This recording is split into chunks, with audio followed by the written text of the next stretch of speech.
I'm Eric Russell. I am out and about with the cast of Bear, a pop opera here at Richmond Triangle Players. Yay!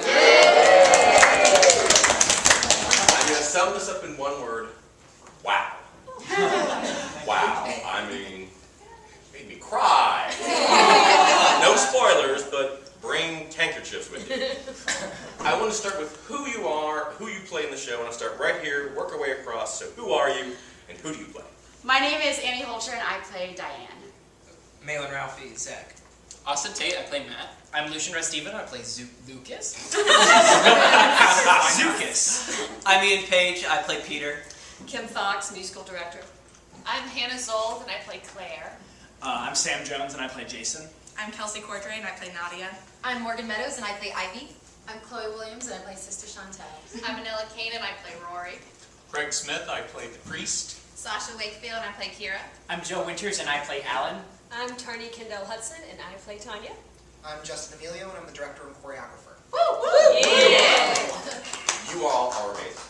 This is a fantastic show. And in fact, it's an opera. It's a real American opera, pop music, very modern. Even this was written back in 2000. Oh, so it's almost 13 years ago this was set. But it's still, even though it's within a decade, it feels very current. But this is actually based on one of Shakespeare's plays, Romeo and Juliet. So I want your input. How does this show, Bear, a pop opera, parallel Romeo and Juliet? Oh, it's a simple question.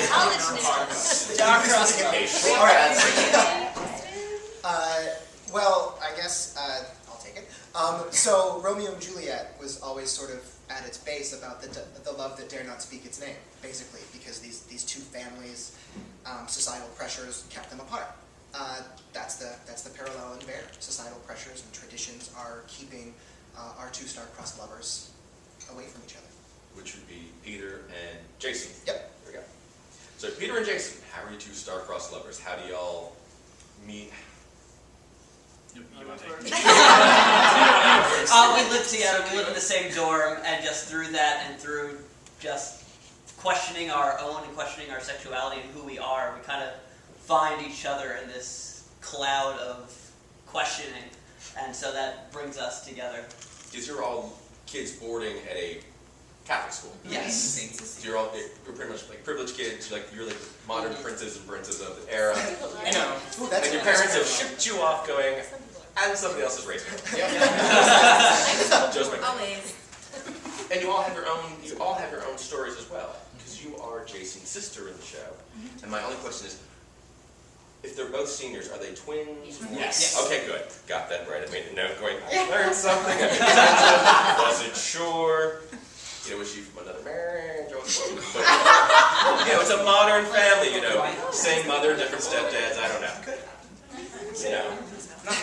9 months later, she's divorced, has another kid. Right. She could be. What are y'all's, because you all have different perspectives of this relationship. Some of you are kind of in the dark, some of you are not quite sure there, and I want to get to Mom real quick, because, you have this great long-distance relationship with your child going, hi, I'm your mom, and don't disappoint me, because, I'm busy. Can you talk about that real quick? I check in with Peter all the time, and he calls me back once in a while, but we are very close. Peter's been my life since he was born, only about him.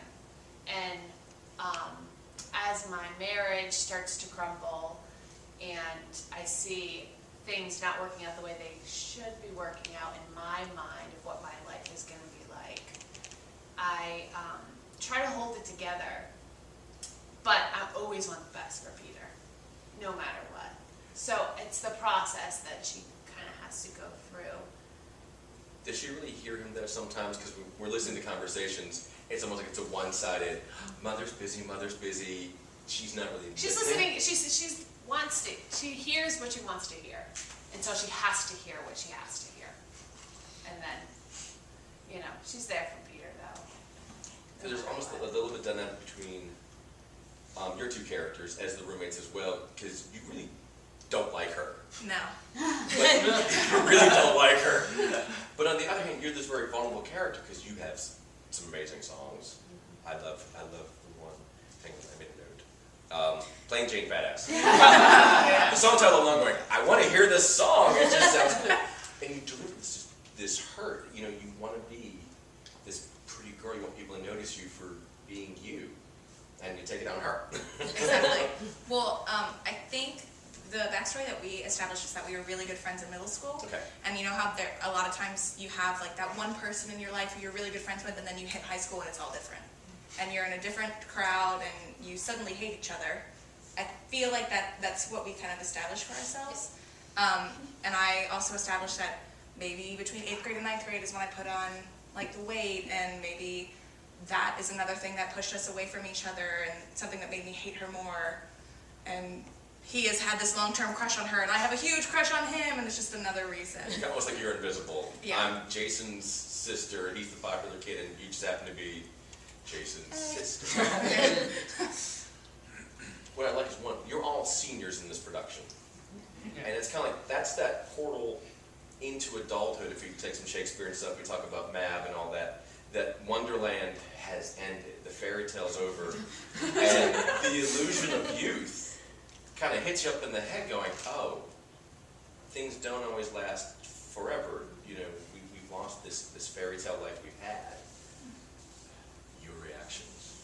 Who do you think really suffers the most here? Does everyone recover from this? Who do you think the ultimate tragedy is? I guess I'll just go ahead. I think Jason does a lot of growing up in the show, but not in the way that his relationship with Peter, or that Peter really wants him to. Peter, you know, at least from my perspective, really, really wants them to be together for a very long time and to consider going to the same school together, and just he wants them to be together. And Jason has all these conflicting emotions with, you know, his family and even a little bit with his religion towards the end of the show. And he realizes that this fairy tale has to come to an end. Because you've got a great line from Ever After. It's time to wake up, Peter. Put away the fairy tale. The clock is striking midnight. Can't you hear? Not all tales have happy endings. We can't keep pretending. There's no such thing as heroes that are queer. Yeah. And now back in 2000, of course, that was really a true statement. We didn't have a whole lot of really out gay role models. We had Will and Grace and stuff, but we didn't have. Well, before that, we always had Dr. Smith from Lost in Space, who was typing. Oh, William! We didn't have anything. And now we've got out athletes, we've got out actors, we've got out politicians. A lot's really happened, even with the last 13 years, and even the last few months. So your take on that, the rest of the cast take on that line as well. You talk about the fairy tale being over.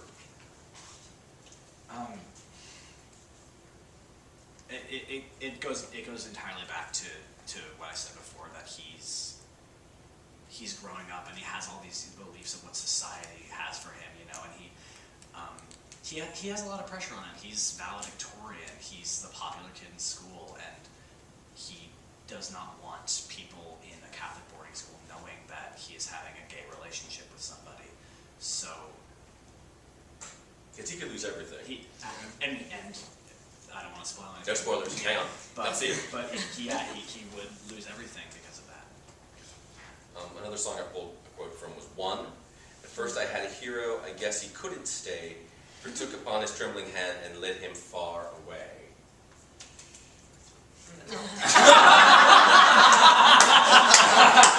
Sorry, take off my clothes during that song. Not listening. He was my hero. He's the one that gave me the confidence to, like, when we're together, I can be who I want to be. I can be who I am. But without you, what am I?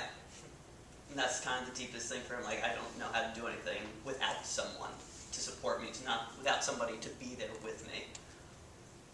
So Kim, as the music director, you've got some majorly heavy songs who this cast has been tackling, and they tackled them extremely well. Didn't they, though? They were amazing. Saw you, Kim. When you've got like songs such as One, Once Upon a Time, you know, This Girl, Voice, Cry, Voice, the sound, how did you have them approach the songs? Because you've got some people that are like really bearing their souls here. Well, we start with the notes. Always That's the rhythm. I mean, it sounds really silly, but you know, that's like the skeleton of the song. And then, what is your character going through at that moment? Why are you singing this song? What story are you going to tell? How many people remember that first love that broke their heart from high school? Oh God. And there we all are. Yep. Because we all think it's gonna last forever. That's part of it.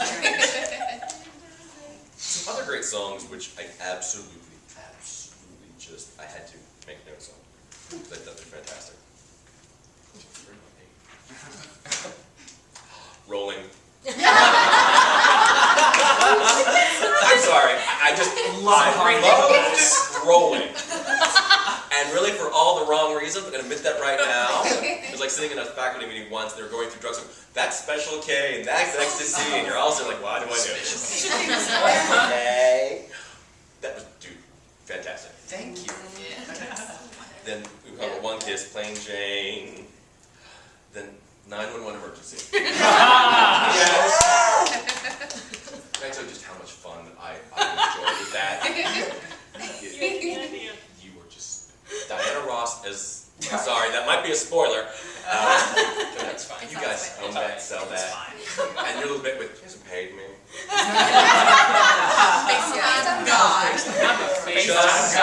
Just so much fun. But also your character, Sister Chantal.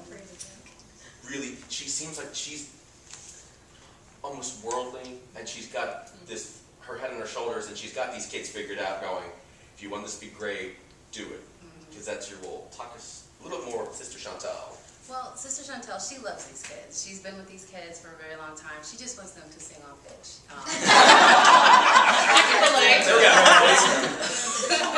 But she loves these kids, and she knows what's going on. She sees things, and she hears things, and knows the struggles that the kids are going through. And I think she represents maybe the one adult in the show that wants these kids to understand that they can be accepted, they should be accepted for who they are, and it's okay to be who you are. And I love you, God loves you, and now you need to love yourself.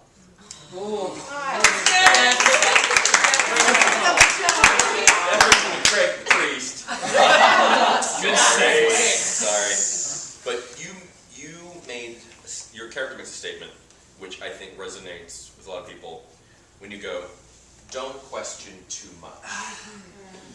And I think that's rather poignant, especially from the time period when we talk about people of faith and stuff. There's like, well, don't question too much. Greater minds than yours have. Yes. Let's talk about the priest here. Yeah. Is he kind of flying with blinders on here? His job is to run the school, and I don't see anything, and we don't talk about it. Or what's going on here? Well, in my mind, the priest personifies the church in this show.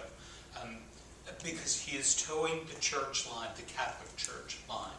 I mean, even to this day, yes, we have made many, many advances in our society, but still the Catholic Church is like, no, we will not accept homosexuality. And that's kind of where he comes down. He kind of serves as a foil to Sister Chantal, because he cares for these kids, but it's more about faith and more about teaching them the faith. This is how you live in the faith. And he totally ignores all these other things that they are doing, does not see it. Just, like you said, has blinders on. He's not really likable. Sorry. The opposite of Greg. Listen, jump back because I liked some of your parts from your director's note. I want to read a little bit of that because this show was very influential to you. Yeah. And yeah. the parts I marked was the very existence of the show helped me see that there was hope. If someone was writing, acting, singing about themes that paralleled my own, that meant A, there were more of me out there, and B, society was moving forward in some measurable way. And I think that's, anytime a show reaches us, but this one really was about, LGBT youth finding that first love and moving forward, which, even 13 years ago was still rough. Because this was done when you still have high levels of suicide for teen youth. We we've got, it gets better for projects and stuff. And how has some of that affected y'all just growing up in that time period? Because I know with our generation, you know, we came out of, I remember opening the paper and you would see the names of people that had been arrested and outed and they would lose their jobs and homes. I was even teaching when it was not okay to be an out gay administrator teacher and caught lots of flack for it because I allowed gay students to go to proms together going, it's two students, they're going to prom, end of story. You guys have grown up in a different generation where there are more positive role models, but within the last couple of years, you know, what changes have you seen that affected you? You know, we just had the SCOTUS ruling about DOMA. Great Britain just passed gay marriage with the Queen's approval. Queen loves the Queen. There we go. Thank you, Queen. You know, thank you. But for your generation, how have some of these things really affected you coming into the show and moving forward? These are big changes. You go. Well, just from my perspective, I was raised in a Christian household where like this is not allowed. So it was very interesting for me to be able to play a character like this where it's something my parents don't completely approve of. And that parallels in the show, exactly. So it kind of helped motivate me of like, I can break free of whatever I feel. It's who you are. It's not about what other people think. It's about who you are, who you want to be. And you have to listen to that. From experience, I grew up in a Catholic household. I went to Catholic school for 15 years. And it was just, there's a time in high school where I started realizing my sexuality, and I was like, okay, I'm gay, but no, I can't be gay. I have to be straight, because that's like kind of what I had been told and taught, like gay people aren't good. And in high school especially, that was a really rough thing for me to deal with. I was always freaking out that people would like find out that I'm gay or anything like that.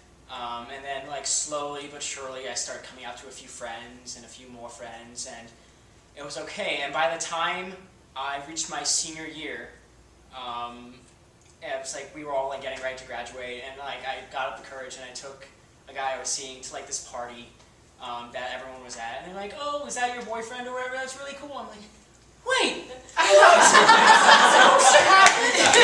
I've been sweating the whole time, and okay. But yeah, so I think that says a lot about, I guess, our society right now. That even like kids are being taught that it's okay and okay to accept other people.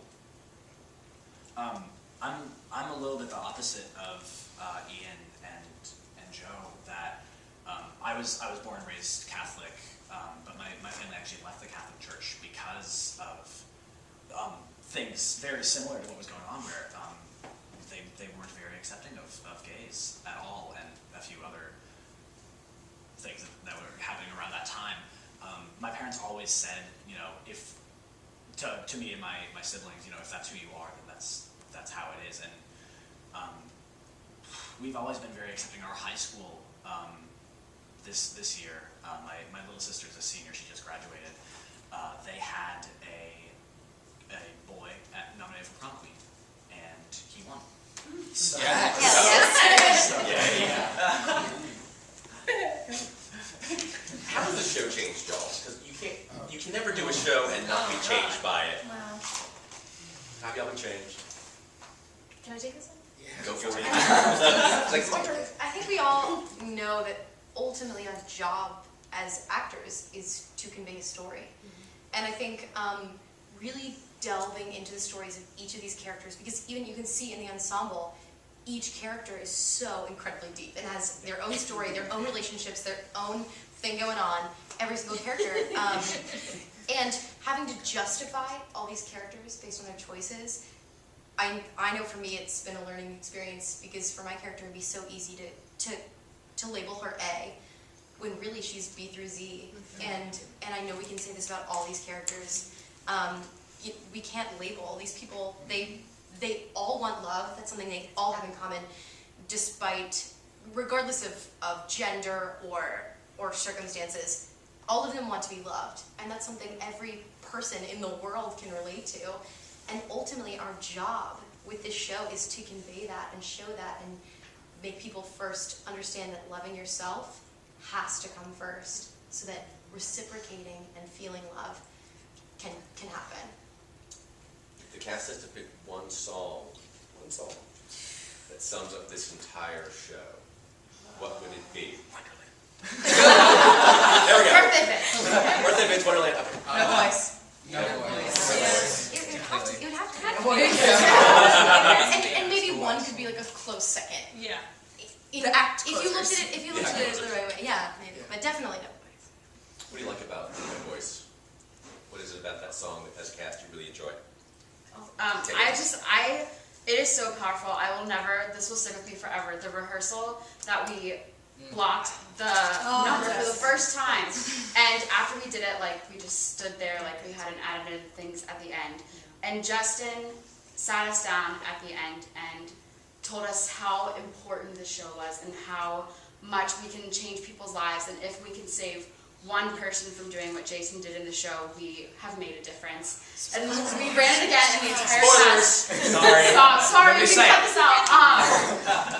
But it was just so incredibly powerful, and I think each of us takes that with us every time we perform the song, and just really conveys the message that we want to. As a director, what message do you want people to walk away with at the end of this production, at the end of the night? What do you want them to walk away with?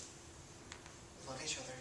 Love is the most beautiful thing in this entire world, and it's the only thing that we have, or have any right to give, or receive, and taking care of each other with that love, taking care of this world, leaving it a better place by walking in our own truth.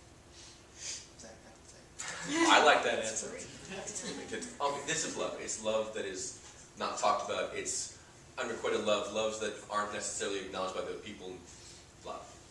You know, the Bard wrote that years ago with Romeo and Juliet, and that same story still holds true today. You guys have a powerful, fantastic show. I'm tearing up again. Cry. Stop it. Stop. I just want to say, Bear, a pop opera. This is a must-see. I'm telling you, you must see this. You must. No, really. Right? We'll love you. They'll love you. The show runs through August 17th. Thank you. It's not on the camera here. August 17th. Tickets are available at rtriangle.org. You guys again. Wow. Fantastic. Thank you for being here tonight. Thank you. I'm Eric Russell. I've been out and about with the cast of Bear, a pop opera here at Richmond Triangle Players. You never know where I'll turn up next, so tune in next time. See ya.